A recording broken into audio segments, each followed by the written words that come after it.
commence once more to the world of men to live again. At first the voices were indistinct, a mumbling out of the darkness. She clenched her fists in terror, straining her ears to make out the words. Slowly the meaning came, and with the meaning, pictures. She saw men with war chariots forming up on the edge of the hills, their eyes cruel, their hard bodies cased in armour. She saw women weeping. She saw swords and fire and blood. She saw the landscape change, from forest to heather moor and back to forest again. She saw men plough the land, their ploughs pulled and pushed by men, and then pulled by oxen, then horses, and then strange chariots which smoked above their huge wheels. She saw flocks of gulls following the furrows age after age through famine and plenty, through war and peace. She saw her people live. She saw her people die. She saw them laugh, and she saw them weep. And one voice above all others came to her clearly out of the shadows. It called her name, Cartimandua, sleek pony, with an accent strange to her ears. She shook her head, trying to see more clearly in the swirling mists, and a woman's face swam into focus. A woman who held out her hands, who stretched out across eons to touch her mind, who wanted to know who she was and what she had done. A woman who had chosen her above all others as a lesson and a story.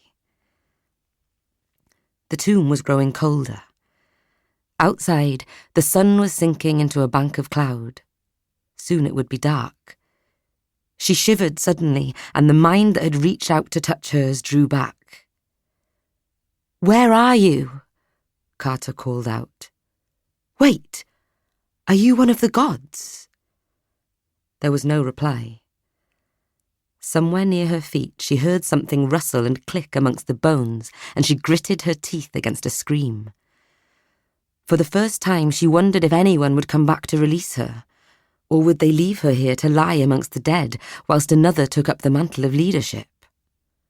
Another, more fitted for the role because he was a man.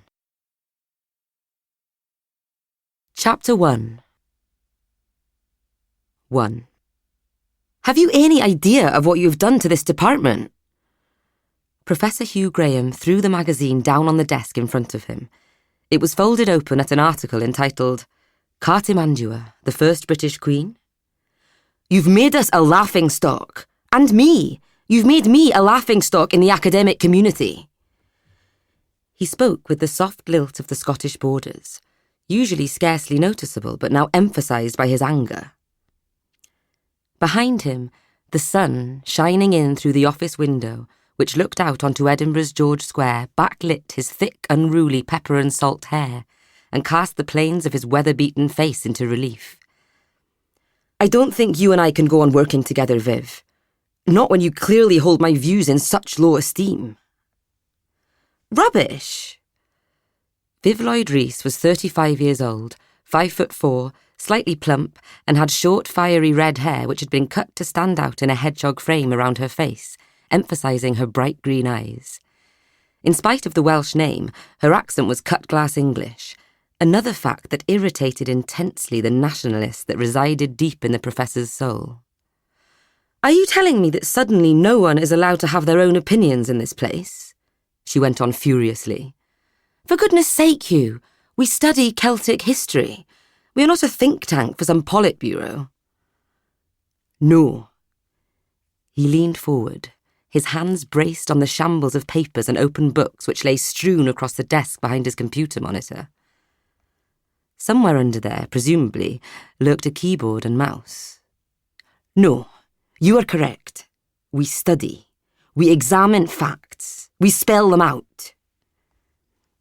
"That's all I've done, Hugh. I've spelled out some facts. Interpreted them." "Your own interpretation, not mine." The atmosphere crackled between them.